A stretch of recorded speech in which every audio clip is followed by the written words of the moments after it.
Hello everybody, this is Fernando for the latest Aliens and UFOs video.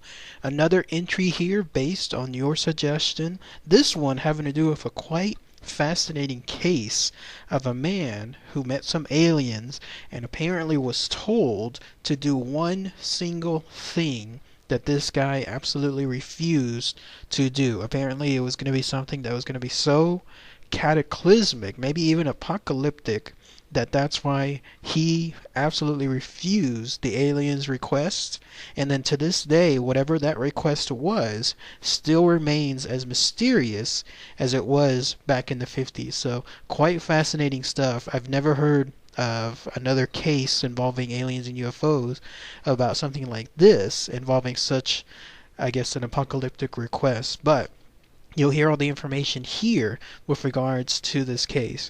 Now, what it is, what it has to do, it has a, I guess, more common name known as the Garson Invaders.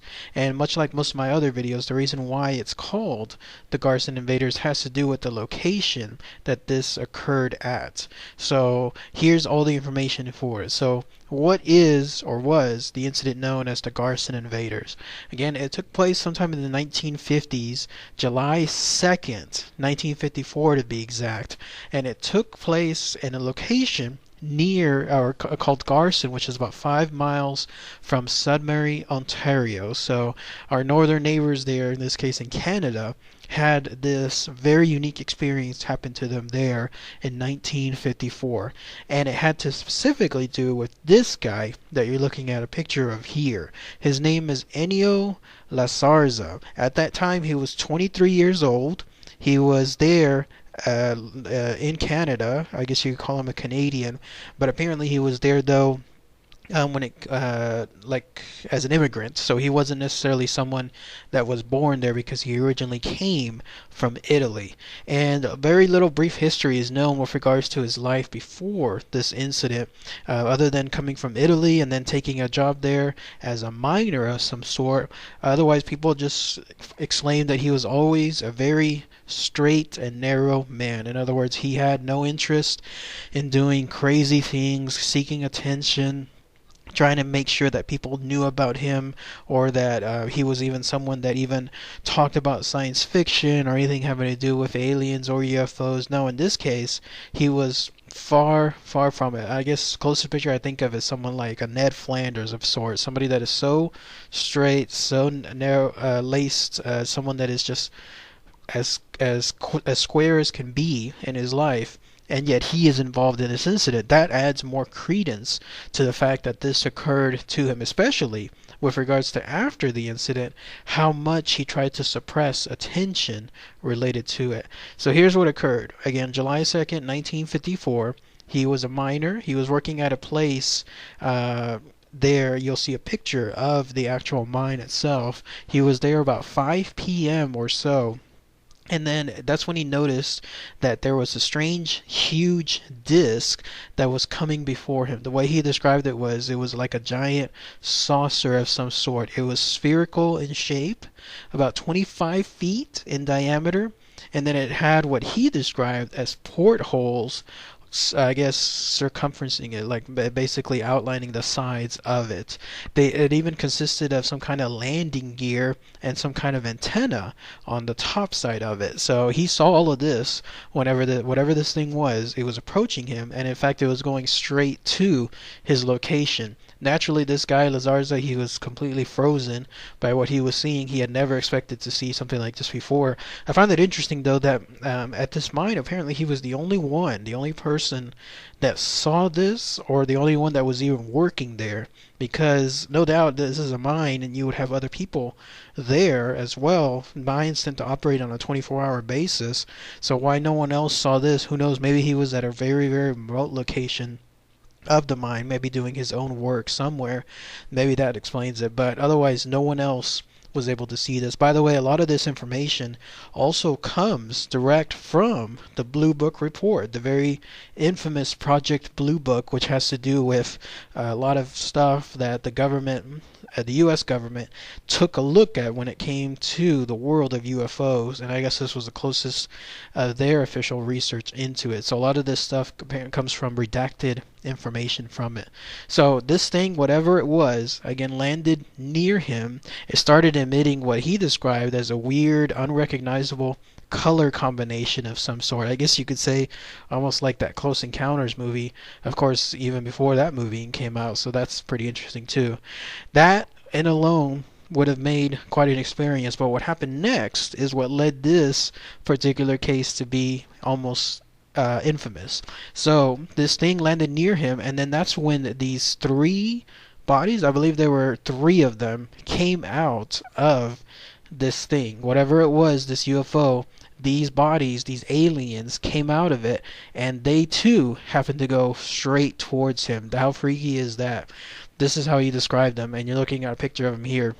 He said their bodies seemed to glow, and they had a single eye in the center of their forehead.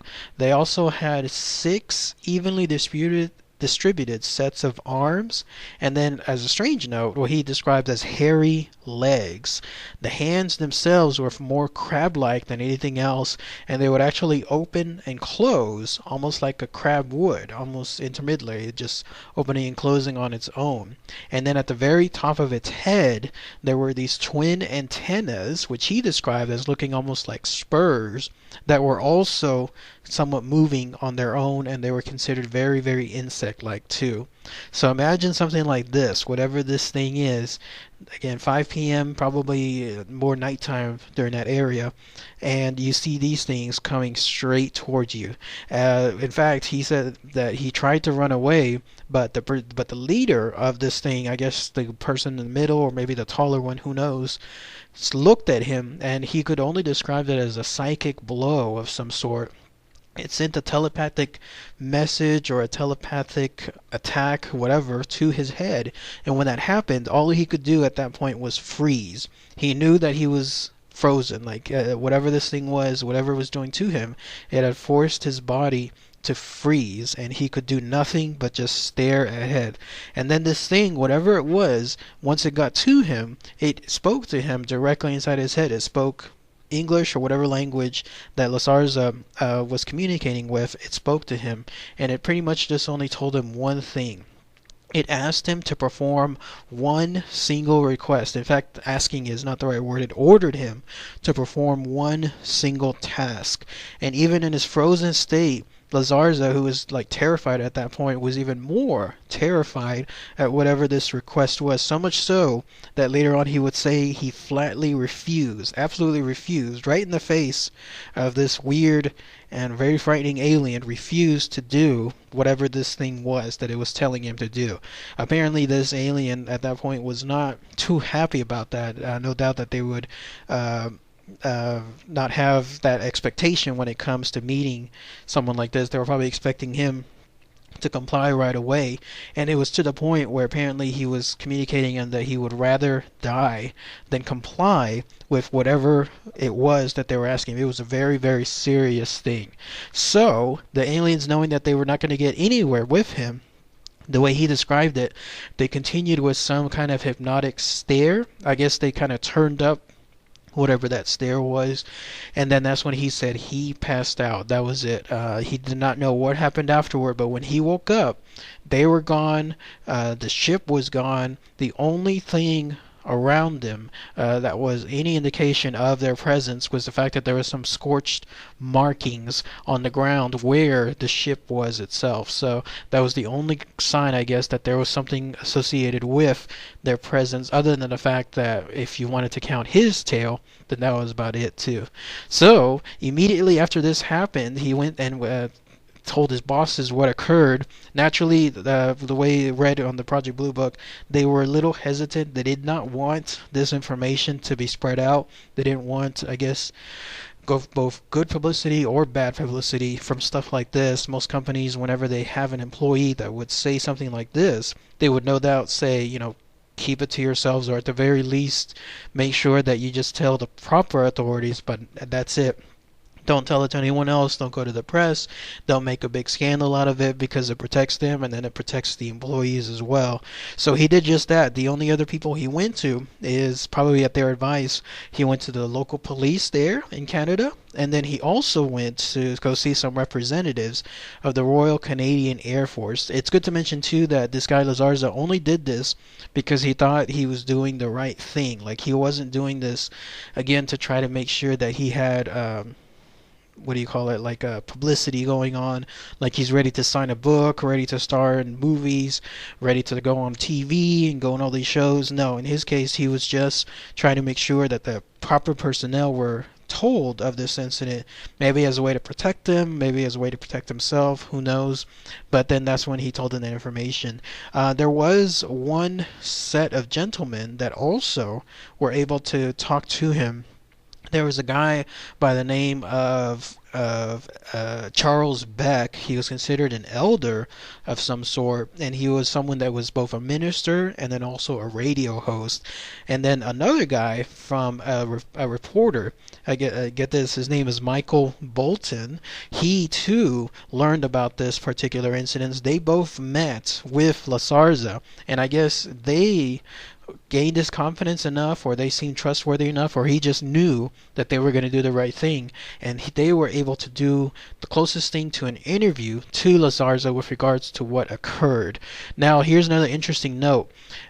He had the interview with them and they taped everything, but after the recording was done, apparently he told them that, you know what, he had a change of mind with regards to it having taped. He wanted to make sure that it was destroyed, and the reason for it was, again, he spoke to his bosses, spoke to the police, the Canadian Air Force.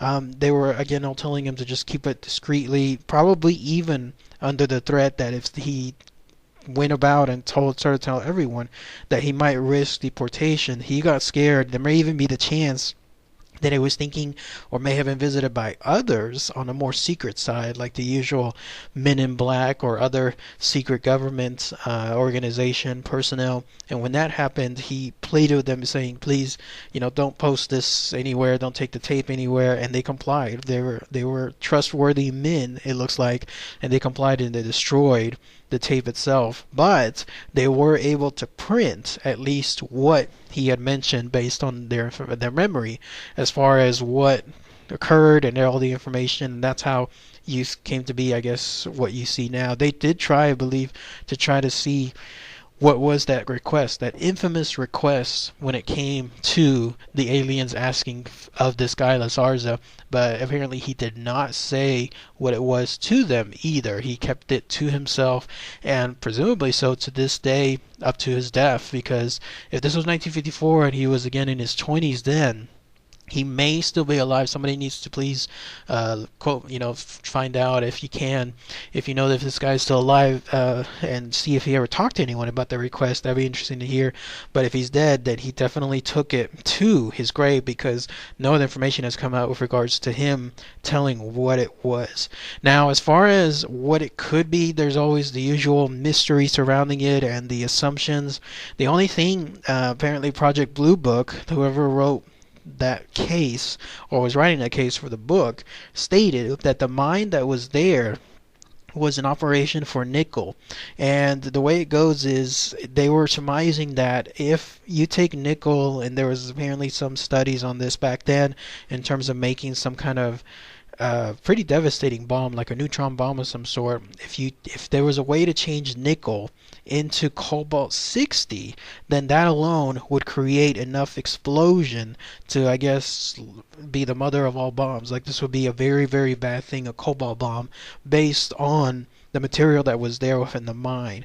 And so maybe they were surmising that the aliens, or whatever they were, had told him this information, like had told him somewhere along the lines of, do this and do that, mix this, mix that, and then when you do so, it'll create this cobalt bomb of some sort, this, I guess, amateur impromptu cobalt bomb. And that's why he absolutely refused to do so. That's a huge assumption. Like, that is, again, straight from Project Blue Book. That is at least what the author of it was describing, because at that time in the 50s, when research was being done into the cobalt bomb, I guess that was the first thing that came to their mind because of the topic at hand. So that was at least a huge assumption. Who knows again what the aliens were questioning, but it was absolutely something really really devastating, and that's at least one option. I can't think of anything else that comes to mind with regards to it. So but anyways, that's all the info associated with the case of the Garson Invaders. Very very crazy stuff, very fascinating stuff. If anyone has any more information, something that I might have missed, please post those comments below there. And again, if anyone knows information about Lazarza and if he's still alive, and if he ever put in out there what the information was about the alien request and whatever it was, that would be great to hear if anyone has that info too. So, all right, everybody. Thanks again as always. Take care. Bye.